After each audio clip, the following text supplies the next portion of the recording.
L'esprit malin s'écrie « Je connais Jésus ». Acte 19, 15. Voilà un ministère quand les puissances du mal sont obligées avant même que vous ouvriez la bouche de tenir compte de la présence de Christ. Ou quand ceux qui vous entourent réalisent la présence de quelque chose qui les rend mal à l'aise en face du péché. Il peut arriver que quelqu'un se laisse aller à pécher sans se rendre compte qu'il pêche, jusqu'au moment où Christ intervient sur la scène en l'un de ses serviteurs. Alors la lumière se fait en celui qui pêche. Et il se sent coupable. C'est la présence de Christ qui a tout bouleversé. Dieu a brillé dans nos cœurs. Vous pouvez prêcher tous les sermons possibles et imaginables. L'effet produit ne se montera pas à un iota si votre présence ne révèle pas Christ à votre entourage. La présence de Christ perçue par la conscience des autres en face de l'homme ou de la femme de Dieu, voilà la mesure de notre héritage. Et ce ministère-là est ouvert à tous. Nous avons ce ministère et nous avons ce trésor dans des vases de terre. Pourquoi Dieu choisit-il de tels vases?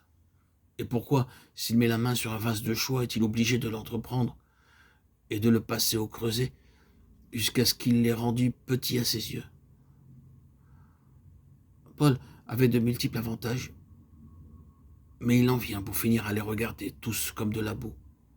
Pourquoi le vase doit-il être ainsi brisé?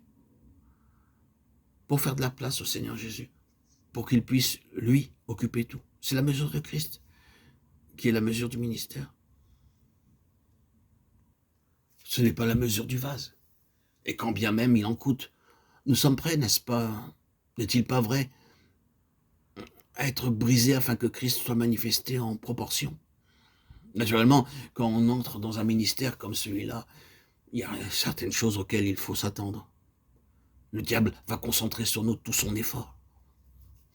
Nous sommes pressés de toute manière.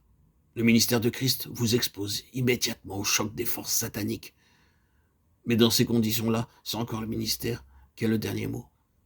Puisque sous les coups redoublés de l'épreuve, de la persécution et de la pression de toutes choses, vous pouvez résister quand même, sentant que vous n'êtes pas abandonné.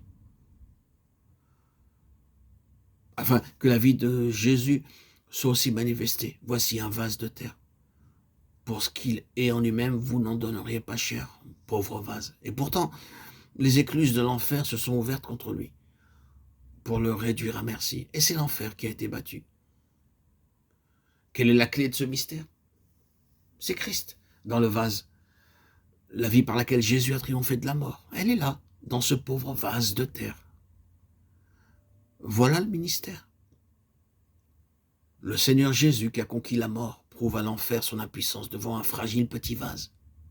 Oui, mais il faut pour cela que le Seigneur puisse occuper toute la place dans le cœur et la vie de son enfant. Nous avons ce ministère, et parce que nous avons ce ministère, nous ne perdons pas courage. Si notre homme extérieur tombe en ruine, notre être intérieur se renouvelle de jour en jour. Car un moment de légère affliction nous vaut un poids immense, incalculable de gloire éternelle. Nous qui ne regardons pas aux choses visibles, mais aux invisibles. Parce que les choses visibles ne durent qu'un temps, les invisibles sont éternels. Qu'est-ce donc que Dieu veut? Sinon faire de la place en nous pour que Christ y soit au large. Voilà sa volonté. Voilà son désir.